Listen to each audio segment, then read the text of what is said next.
오늘도 예배 가운데 잘 나오셨습니다. 제가 예전에 아이들 시험 기간이었는데요. 지금도 시험 기간인데 예전에 시험 기간 때 한 중학생 친구의 스토리인 SNS 스토리를 보게 되었는데요. 그 내용이 뭐였냐면 그 친구가 시험을 보다가 시험 문제를 실수로 틀린 것 같았습니다.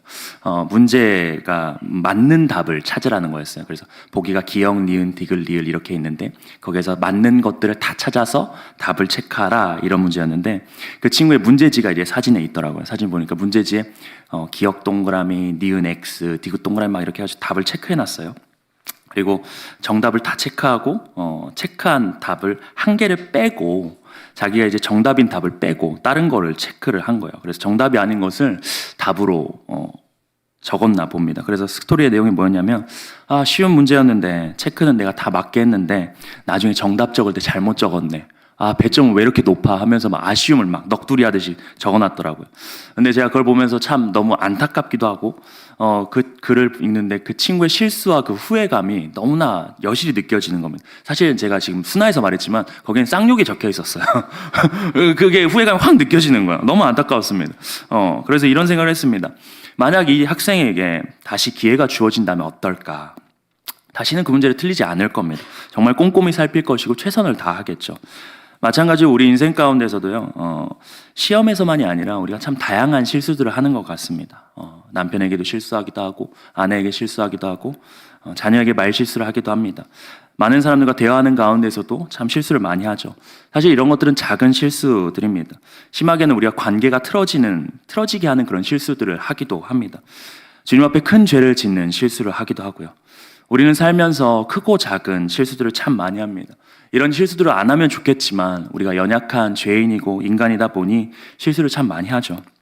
그래서 정말 후회와 좌절과 어떨 때는 그 실수가 너무나 커서 나의 죄책감과 그 후회감, 자기 비하 가운데 주저앉아서 일어날 힘조차 없어진 채로 무너진 상태로 살아갈 때가 참 많이 있습니다. 그런데 우리에게 이런 실수로부터, 이런 후회로부터, 자책으로부터 다시 시작할 기회가 주어진다면 여러분들 어떨 것 같으십니까? 사실 너무 좋지 않을까요? 쉽게 말해서 우리가 다시 살아갈 수 있는, 다시 새롭게 시작할 수 있는 기회가 주어진다라는 겁니다. 혹시나 여러분에게 이런 기회가 다시 진짜 주어진다면, 그런 후회 가운데 살아가고 있는데 그 기회가 주어진다면 그 기회를 잡으시겠습니까? 그때 내가 절대 그 말은 안 한다. 내가 절대 그 집은 안 판다. 내가 그 사람 절대 안 만나. 이런 것들. 저는 그런 기회가 주어진다면 정말 잡을 것 같아요. 마음속의 후회와 죄책감과 자기 비하 같은 그 일이 트라우마처럼 쓴뿌리가 되어서 내 안에 살아가기보다는 그걸 바로잡고 싶은 마음이 제 마음이 있을 것 같습니다. 혹시나 그런 마음을 가진 성도님들 계시다면 오늘 말씀을 통해서 우리가 한번 위로받고 소망을 경험하는 시간 되어졌으면 좋겠습니다. 특별히 주님 앞에서 죄로 무너져서 후회하고 힘들어하는 이들이 있다면 오늘 말씀을 통해서 다시 한번 일어나길 소망합니다.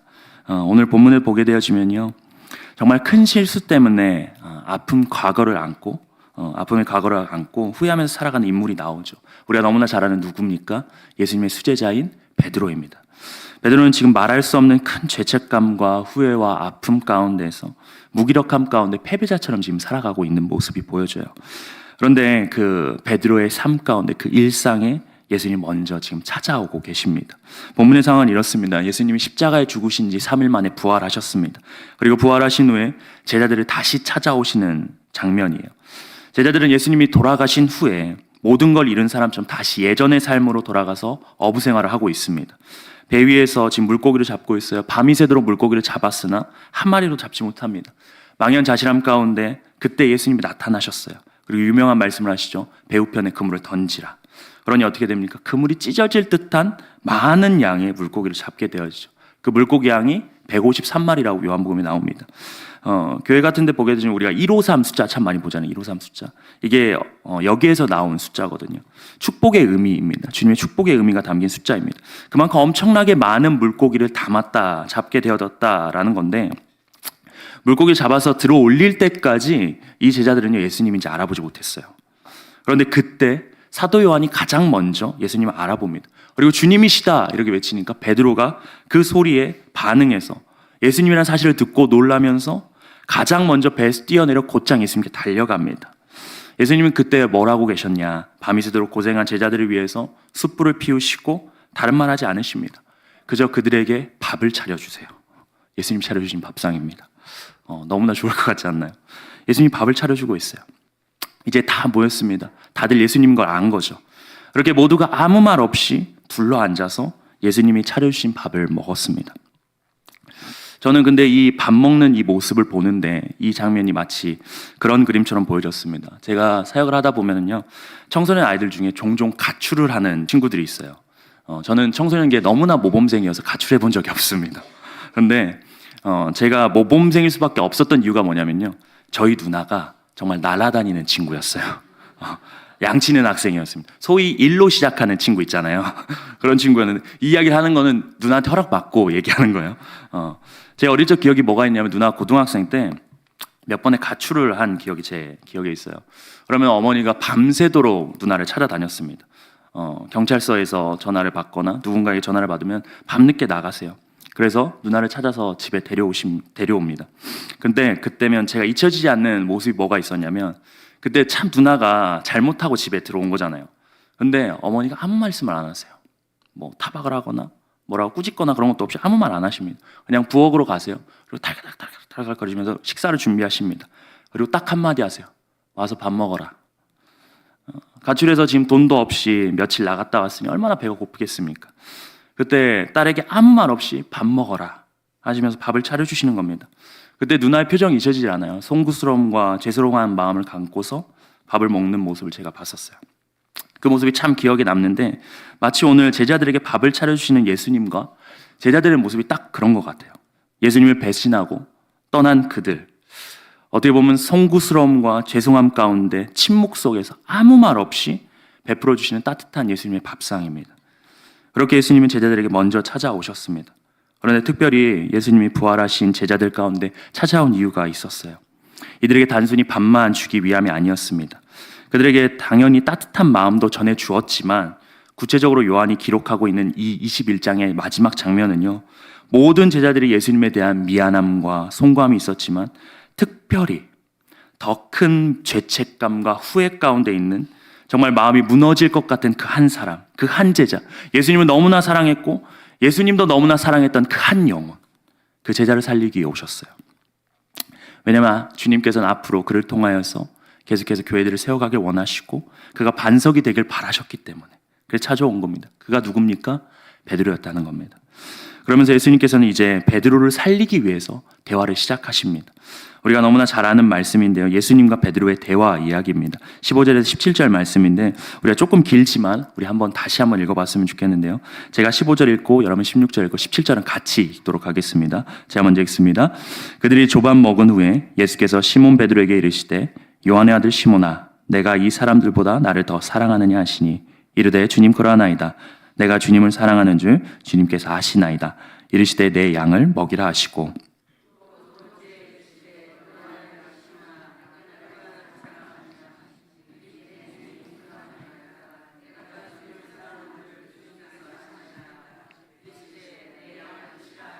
17절 같이 읽습니다. 세 번째 이르시되 요한의 아들 시몬아, 내가 나를 사랑하느냐 하시니 주께서 세 번째 내가 나를 사랑하느냐 하심으로 베드로가 근심하여 이르되 주님 모든 것을 아시오매 내가 주님을 사랑하는 줄을 주님께서 아시나이다.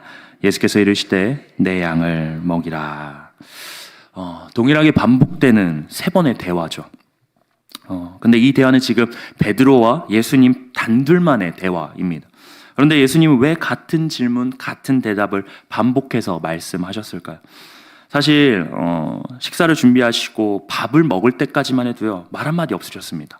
오늘 말씀에도 조반 먹은 후에, 밥을 다 먹고 난 후에 아마도 차분한 목소리로 예수님께서 이렇게 베드로를 부르셨을 것 같아요. 요한의 아들 시몬아. 원래는 어떻게 부르죠? 베드로야 이렇게 부르시잖아요. 베드로야. 그런데 왜 주님께서는 이 호칭을 사용하셨을까요? 요한의 아들 시몬아. 이건 세상 사람들한테 일반적으로 내가 누구인지를 소개할 때 사용하는 호칭이거든요. 일반적인 사람들이 나를 불러줄 때 말하는 겁니다. 그런데 예수님께서는 베드로라고 별명을 붙여주셨고 이름을 불러주셨어요. 그런데 왜 지금은 베드로라고 부르지 않았을까요? 저는 이것이 주님의 깊은 배려가 담겨 있다라고 생각을 합니다.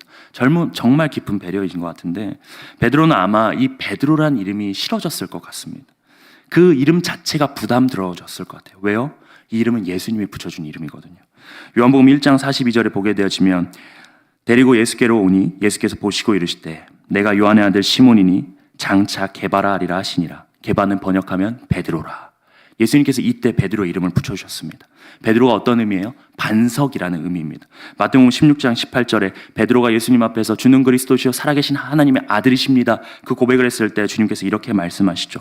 또 내가 내게 이르노니 너는 베드로라. 내가 이 반석 위에 내 교회를 세우리니 음부의 권세가 이기지 못하리라. 지금 예수님께서는 시몬을 보고 뭐라고 합니까? 베드로라고, 반석이라고 부를 것이다 이렇게 얘기합니다.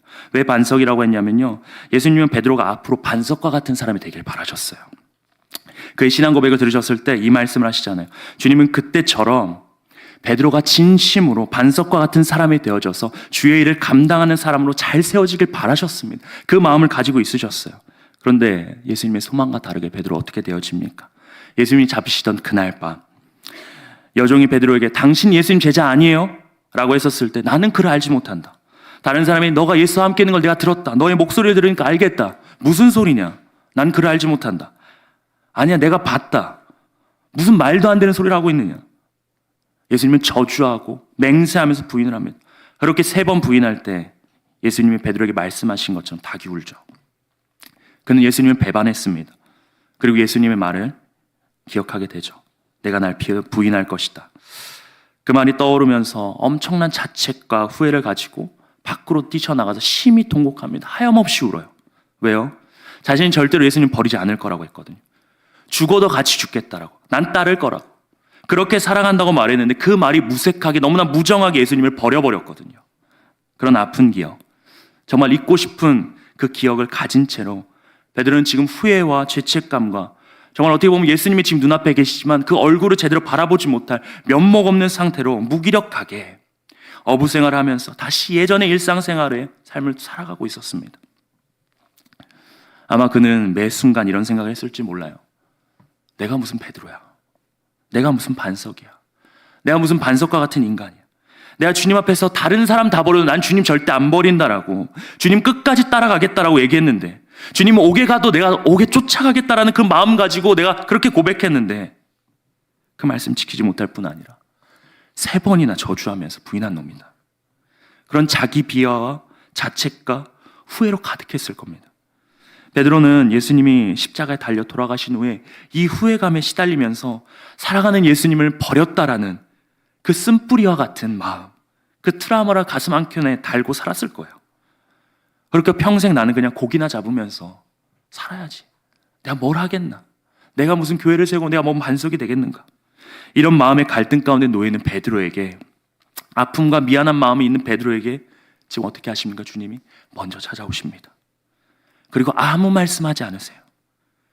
그리고 그 아파할 이름이 아니라 그냥 요한의 아들 시몬아, 요한의 아들 시몬아 이렇게 부르시는 거예요. 여러분, 예수님의 그 섬세한 사랑이 느껴지지 않습니까? 주님은 너무나도 세밀하고 섬세하세요. 그리고 이렇게 물어보시죠. 이 사람들보다 내가 나를 더 사랑하느냐? 여러분, 베드로가 이 질문을 들었을 때 어땠을까요? 상상이 가시나요?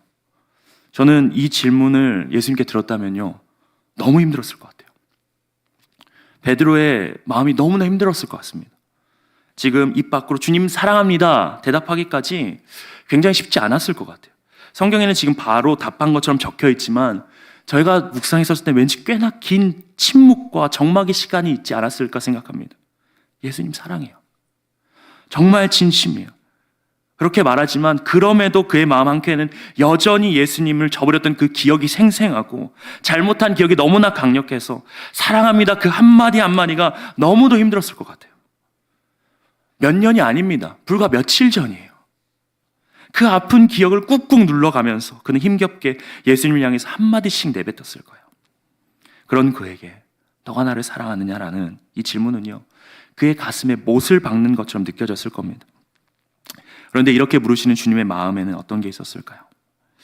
자신을 배신했고 어떻게 보면은 예수님의 얼굴을 볼 면목도 없는 너무나 죄송한 그런 베드로입니다. 힘겹게 주님 사랑합니다.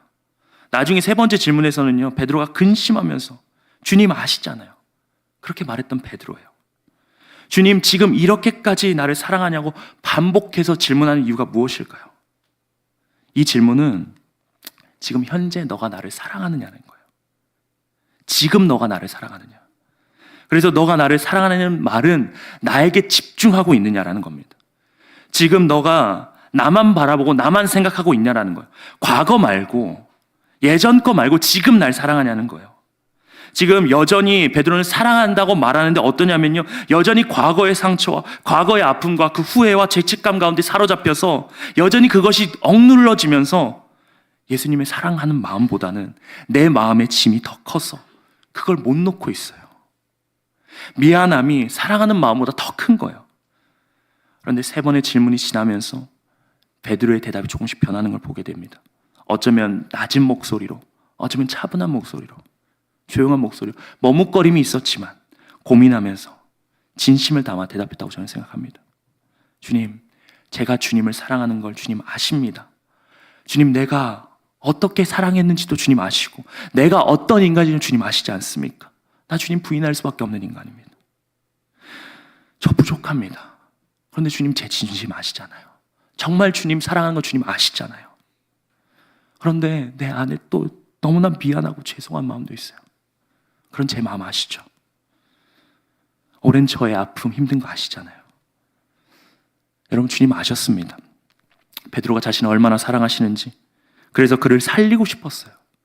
그 좌절로부터, 죄책감과 후회로부터, 자기 비하하는 그 모습 가운데서 예수님에 대한 그 사랑을 가지게끔, 미안한 마음이 더 큰 것으로부터 건져내고 싶었습니다. 그래서 나도 너를 사랑하고 있다. 또 내가 나를 사랑하는 것도 너무나 잘한다. 그러나 내가 다시 너에게 묻는다. 너는 다른 사람보다 나를 더 사랑하느냐? 사실 예수님의 이 3번의 질문은 그의 진심과 그의 마음에 오랜 짐을 내려놓을 수 있게 하는 질문이었어요. 그의 상처 가운데 소금을 뿌리는 대못을 박는 질문이 아니었습니다. 억지로 고통스럽게 하려는 게 아니었습니다. 왜 그러냐면요, 지금 예수님과 베드로가 대화 나누는 장소가 어디죠? 지금 바닷가 앞에 숯불이에요. 불멍 때리기 딱 좋은 숯불이에요. 쪼개 껍질 묶어. 우리 MT 가면은 이 숯불 피워놓고 하잖아요. 지금은 안 하긴 하는데 숯불 앞에서 지금 베드로와 예수님이 대화하고 있는 겁니다. 그런데 여러분, 이 숯불이라는 단어가요, 신약에 딱 3번 나옵니다. 근데 그 중에서 요한복음에서만 2번 사용되어져요. 그 2번이 다 베드로와 연관이 있습니다. 첫 번째 숯불은 어디에 나오냐면 예수님께서 잡히셔서 끌려가셨을 때 종들과 관리들이 몸을 따뜻하게 하려고 지금 숯불을 쬐고 있었어요. 근데 그 숯불을 쬐고 있었던 사람이 누구냐? 베드로였습니다. 같이 그 자리에 있었어요. 그곳에서 베드로는요 3번 예수님을 부인했습니다. 그러니 지금 이 숯불 앞은요 베드로에게 있어서 어떤 기억이 있을까요? 후회의 장소이고 인생에서 기억을 지우고 싶은 장소였던 겁니다. 그런데 그 똑같은 숯불 앞에서 예수님이 베드로를 앉혀놓고 대화를 하십니다. 여러분, 베드로가 어땠을까요? 숯불이 보입니다. 그리고 예수님이 보여요. 어떤 생각이 났겠어요? 그때 기억이 막 떠오르지 않았겠습니까? 불과 며칠 전이니까 너무나 생생했을 거 아니에요. 그가 했던 말도 기억났을 겁니다. 자신이 배신했던 그 기억, 후회되는 그 기억. 그런데 예수님이 그 아픈 기억을 가진 베드로에게 몇 번 나를 사랑하냐고 질문하시죠? 3번 하세요. 3번. 예수님을 사랑하지 않는다고, 모른다라고 부인했던 거 몇 번입니까? 3번이에요. 그런 그에게 다시 3번 나를 사랑하느냐 질문하세요. 주님은 지금 3번의 질문과 그 답을 통하여서 베드로가 했던 3번의 부인을 용서해 주시면서 3번의 부인을 어떻게 바꿔주시고 계세요? 지금 다시 사랑의 고백으로 바꿔주고 계시는 것입니다. 베드로에게 있어서 너무나 아픔의 장소이고 기억에서 지우고 싶은 그 장소를요 다시 한번 예수님의 그 따뜻한 사랑을 느끼는 장소로, 예수님을 향한 사랑의 고백을 하는 장소로 바꿔주고 계시다라는 거예요. 예수님은 베드로와 숯불 앞에서 대화를 나눈 장면은요 어떻게 보면 예수님의 따뜻하고 변하지 않는 그 아버지의 사랑을 느끼게 하는 대목입니다. 예수님은 그가 어떠하든지 여전히 베드로를 먼저 사랑하십니다. 그래서 먼저 찾아오셨어요. 그리고 그렇게 무너져 있는, 널브러져 있는 그의 삶을 다시 일으켜 세워주고 계십니다. 무엇으로요? 책망으로요? 화냄으로요? 너 왜 그랬냐고? 너 어떻게 날 배신할 수 있냐고? 그런 바른 말로요? 아니요. 따뜻한 밥과 그냥 따뜻한 그분의 변함없는 세심한 사랑으로 그를 살리고 계십니다. 사랑하는 성도 여러분, 예수님은요, 하나님은 우리의 실수를 우리에게 직접적으로 말씀하시기보다는, 지적하시기보다는 그분의 따스한 사랑으로, 그분의 따스한 음성으로 회복시키실 때가 참 많습니다. 특별히 우리 안에 계시는 그 따스한 성령님께서 우리 삶의 다양한 상황들과 그 말들을 통해서 깨닫게 해주실 때가 참 많아요. 가족을 통하여서, 주변의 성도들을 통하여서 이렇게 말씀을 들을 때 우리의 실수가 생각나게 하시고 우리의 부족함이 떠오르게 하시고 그리고 다시 주님 앞으로 돌아오게끔 하십니다. 그 안에 무엇이 담겨 있어요? 하나님의 그 예수님의 참아주시고 또 기다려주시는 그 탕자의 아버지와 같은 인내의 그 은혜의 사랑이 담겨 있다라는 것입니다. 저는 오늘 이 본문 말씀 묵상하면서 고난주간을 지나면서 계속해서 베드로의 말씀을 묵상하게 되는데 베드로의 모습이 저의 모습 같고 저의 마음과 같더라고요. 참 우리가 후회하는 순간이 많이 있지 않습니까? 얼마나 많이 후회합니까? 내가 왜 그랬을까? 내가 왜 그런 말을 했을까? 내가 왜 그런 행동을 했었을까? 내가 왜 그런 선택을 해야 해서? 주님 앞에서. 주님 앞에 너무나 죄스럽고 송구스럽고 내가 왜 그랬을까? 그런 마음이 얼마나 많습니까? 그런데 그 마음이 너무나 커서 차마 주님 앞에 서기도 힘든 마음일 때 주님은 여전히 우리의 마음을 아시고 우리의 상태를 아시고 먼저 사랑으로 다가오시는 분이신 줄 믿으시길 바랍니다. 그리고 변치 않는 사랑으로 너는 여전히 사랑스럽다. 나는 여전히 너를 믿고 있다. 그리고 물으십니다. 내가 나를 사랑하느냐? 여러분 그 질문 앞에 우리가 베드로와 같이 대답할 수 있길 바랍니다. 여전히 부족하고 여전히 죄스럽고 여전히 넘어짐이 있음에도 불구하고 힘들지만 주님 사랑합니다. 진심을 담아서 우리의 마음을 담아 그 고백을 할 수 있길 바랍니다. 그때 우리 아픔의 자리가요, 그 실수의 자리가, 그 아픔의 기억이 주님께서 이 시간에 그 고백을 할 때 우리의 후회와 아픔을 내려놓는 사랑의 고백의 자리가 될 수 있도록 해주실 줄 믿습니다. 이 자리를 사랑을 느끼는 자리로 변화시켜 주실 거예요. 이렇게 베드로의 3번의 사랑 고백 이후에 예수님은요 이렇게 말씀하시죠. 내 양을 먹이라, 내 양을 치라, 내 양을 먹이라. 여러분 이게 무슨 말일까요? 주님은 지금 새로운 명령을 베드로에게 주시는 겁니다. 낙심한 베드로에게 나는 더 이상 베드로라 불릴 자격이 없어. 그냥 시몬이야. 나는 베드로가 아닙니다. 나는 그냥 어부나 돼야지. 무슨 사람을 잡는 어부입니까? 그렇게 널브러져 있는 그 베드로에게 다시 말씀하시는 거예요. 양을 치라, 양을 먹이라. 복음을 전할 새로운 미션, 목양을 하는 자로, 양을 치는 자로 먹여야 할 막중한 사명을 다시 한번 일깨워 주시는 거예요. 헌신과 결단을 이끌어 주시는 겁니다. 그리고 주님께서 내가 이제 무엇이든지 할 수 있는 그 자신감, 너 젊었을 때 주님, 난 주님 절대 버리지 않습니다. 그 자신감이 아니라 이제 난 아무것도 못합니다. 난 아무것도 아닙니다. 정말 부족한 것 같은 그 태도와 대답을 들었을 때 주님께서는 이제 너가 양을 칠 때가 되었다. 비로소 하나님의 일을 할 때가 되었다. 내가 무엇을 할 수 있을 때가 아니라 내가 주님을 나의 목숨보다 더 사랑할 때, 내가 여기 있는 그 누구보다 주님을 더 사랑한다는 것을 고백하였을 때, 그 사랑이 너가 양을 먹이는 유일한 조건이면 자격이라고 주님께서 말씀해 주고 계시는 거예요. 그리고 이렇게 말씀하시죠. 18절에 내가 진실로 진실로 내게 이르노니 내가 젊어서는 스스로 띠띠고 원하는 곳으로 다녔거니와 늙어서는 내 팔을 벌리리니 남이 내게 띠띠우고 원하지 아니한 곳으로 데려가리라. 진실로 진실로 내게 이른다. 강조하면서 말한다는 거예요. 너가 젊어서는 너가 스스로 띠띠고 네가 원하는 곳으로 다녔을지 모른다.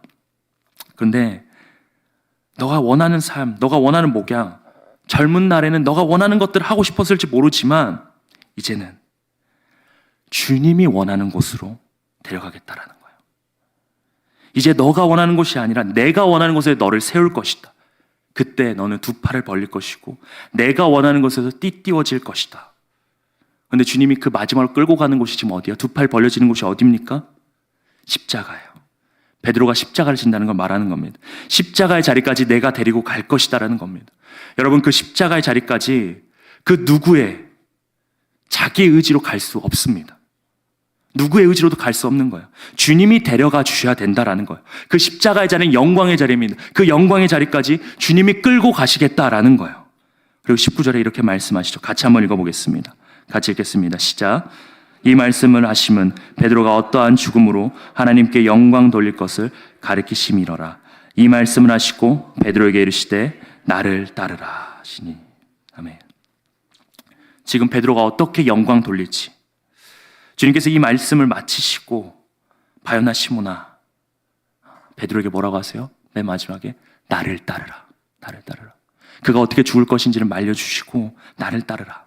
이것은요, 예수님이 처음 베드로를 만났을 때 불렀던 명령입니다. 넌 이제 사람을 낚는 어부가 될 것이다. 나를 따르라. 근데 이제 새롭게 나를 따르라. 이 말은요, 이제 더 이상 과거에 묶여있지 말아라. 더 이상 널브러져 있지 말고 엎어져 있지 말고 다시 일어나서 새로 시작할 수 있다라는 말이에요. 새로 시작하자라는 겁니다. 주님 새로운 초대를 주님께서 하고 계시는 것입니다. 여러분 얼마나 놀라운 말씀입니까? 주님은 언제나 우리에게 또 다시 기회를 주시는 분이신 줄 믿으시길 바랍니다. 주님 지금 우리에게도 동일하게 찾아오셔서 말씀하십니다. 나를 따르라. 다시 일어나서 나를 따르라. 여러분 가운데 혹시 과거의 후회나 좌절들, 실수로 아픔 가운데 묶여 계신 분들 계십니까? 나는 이제 안 된다라고, 나는 끝이라고, 나는 더 이상 할 수 없다라고, 어떻게 내가 베드로라고 불립니까? 내 자신은 안 된다라고, 나는 그냥 어부나 하면서 널브러져 있을지라도 주님께서 다시 오늘 찾아오실 줄 믿으시길 바랍니다. 그렇게 엎어져 있는 쓴뿌리 내린 심령 가운데 세심하게 위로하시고 회복시키시고 일어서라. 그리고 나를 따르라. 이제 새로 시작할 수 있다. 너는 진정으로 내일을 감당할 자가 되어질 것이다. 주님께서 말씀하십니다. 그 나를 따르라는 주님이 다시 오시는 그 명령 앞에, 새로운 초대 앞에 순종으로 나아가는 저와 여러분 되길 소망합니다. 우린 무언가 할 수 없습니다. 부인할 수밖에 없는 자들이에요. 배반할 수밖에 없는 자들입니다. 우리의 의로는, 우리의 힘으로는 그렇게밖에 할 수 없어요. 그러나 우리가 주님을 진정으로 사랑한다라고, 우리는 아무것도 아닙니다, 주님 사랑한다라고 고백하였을 때 이제야말로 주님께서 우리를 두 팔 벌리는 주님이 원하는 곳으로 데려가게 하실 줄 믿습니다. 그게 십자가의 길일지라도 이젠 온전히 주님만 바라보면서 진실로 주님만 따라가는 저와 여러분 되시기를 주의 이름으로 축원합니다. 우리 이 시간 함께 우리의 고백을 올려드리면서 찬양하며 나아갔으면 좋겠습니다. 이제 우리 예수 사랑합니다 우리 찬양하면서 나아갈 텐데, 베드로가 고백했던 것처럼 우리의 진심을 담아서 우리 고백하면서 나아갔으면 좋겠습니다. 주님께서 우리를 부르시고 계십니다. 예수 사랑합니다. 예수 사랑합니다. 사랑합니다. 온 마음 다하여 오직 주님 한 분만 간절히 더 원합니다. 처음 고백합니다. 예수 사랑합니다. 예수 사랑합니다. 사랑합니다. 온 마음 다하여 오직 주님 한 분만 간절히 더 원합니다. 넘쳐나네 넘쳐나네 넘쳐나네 주를 향한 내 속에 갈망이 주님께로 날 이끌어 주소서. 주님을 더 원하네. 넘쳐나네 넘쳐나네 넘쳐나네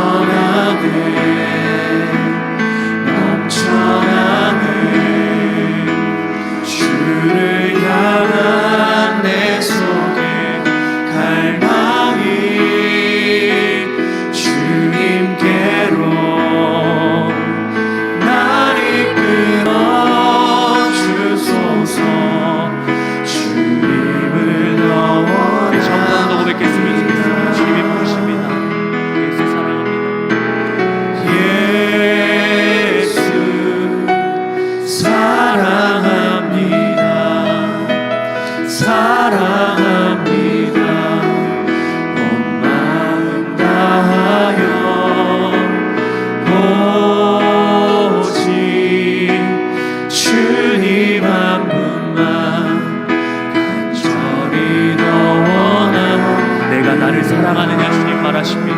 우리 고백하길 원합니다. 예수 사랑합니다. 사랑합니다. 온 마음 다하여 오직 주님 한 분만 간절히 더 원합니다. 넘쳐나네 넘쳐나네 넘쳐나네 주를 향한 내 속에 갈망이 주님께로 날 이끌어 주소서. 주님을 더 원하니 넘쳐나네 넘쳐나네 넘쳐나네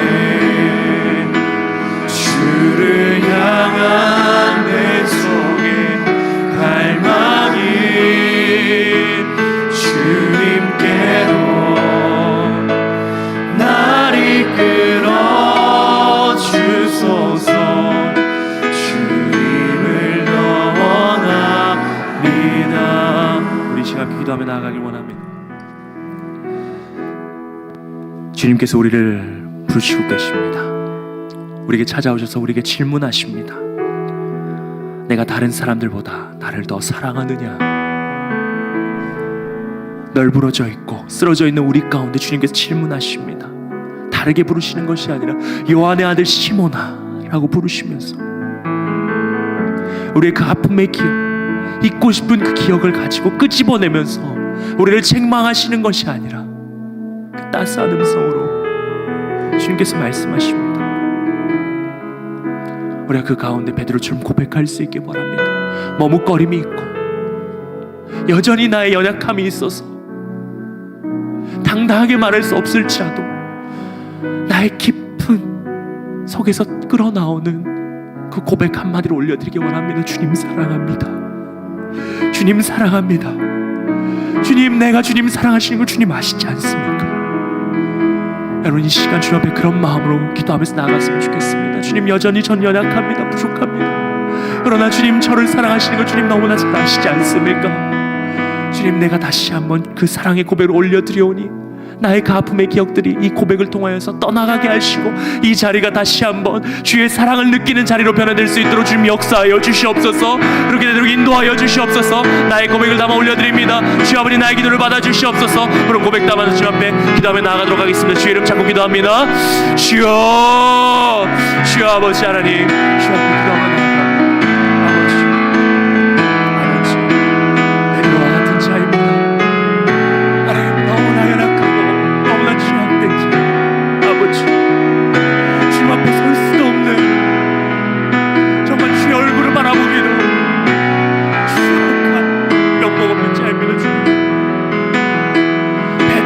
더한 부인을 하였던 자들입니다. 베드로보다 더하게 주님을 배신했던 자들입니다.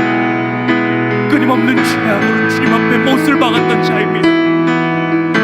그럼에도 불구하고 다시 한번 우리에게 찾아오시옵소서. 책망하지 않으시고 아무 말 없이 우리에게 따뜻한 마음을 주시면서 우리가 있는 그 아픔의 기억과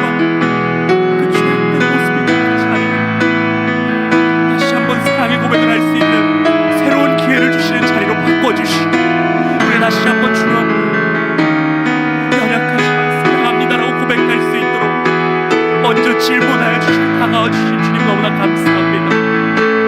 아버지, 주여 우리의 고백을 올려드립니다. 아버지, 우리의 고백을 받으시고 우리를 다시 한번 이렇게 세워주시옵소서. 우리 사랑의 고백을 들으시고 우리가 다시 한번 널브러져 있지 않게 하여 주시옵소서. 주저앉아 있지 않게 죄악의 쓴뿌리 가운데 얽매이지 않게 하여 주시옵소서. 다시 한번 일어나게 하여 주시옵고 다시 훌훌 떨고 일어나서 주님의 그 사랑을 붙잡고 주님이 원하시는 곳에 두 팔 벌려지는 그 영광의 자리 가운데 그 십자가의 자리 가운데 우리가 인도함 받게 하여 주시옵소서. 아버지, 그 십자가의 길을 지어 우리가 주님 나아가길 원합니다. 순종하길 원합니다. 놀라운 초대 가운데 우리가 순종하며 나아갈 수 있도록 인도해 주시옵소서. 주 아버지, 사랑고백을 올려드립니다. 아버지, 이 시간 우리 한 번 더 기도했으면 좋겠습니다. 주님께서 우리를 다시 한번 부르고 계십니다. 우리가 실패했을지라도 그 실패 가운데 두지 않으시고 다시 찾아오셔서 다시 말씀하십니다. 다시 명령하십니다. 나를 따르라. 다시 나를 따르라. 그 사랑의 고백을 들으신 후에 주님께서 말씀하신 건 다른 게 아니었습니다.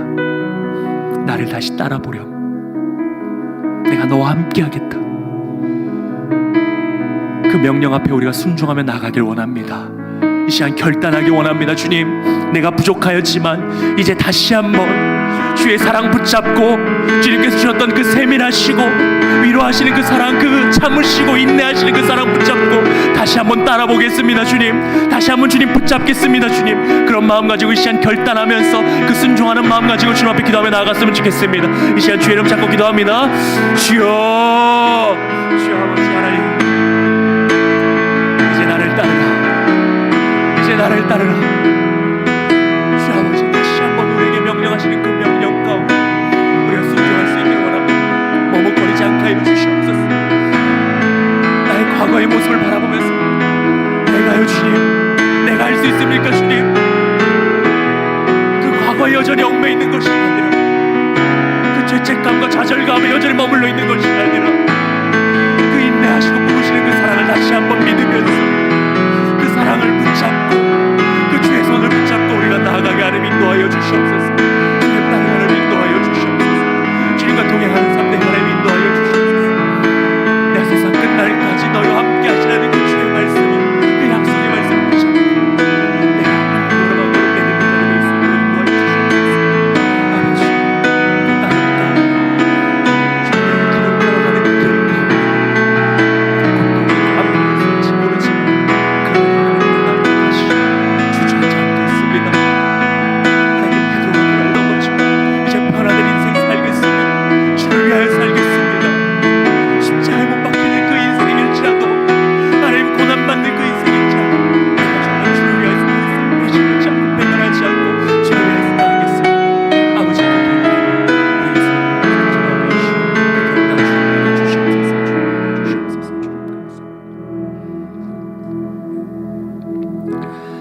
참 좋으신 하나님 아버지,